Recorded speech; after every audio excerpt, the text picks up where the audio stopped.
فأتت به قومها تحمله قالوا يا مريم لقد جئت شيئا فريا يا أخت هارون ما كان أبوك امرأ سوء وما كانت أمك بغيا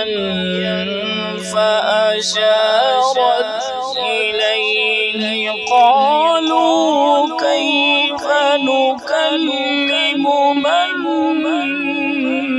كان في المهد صبيا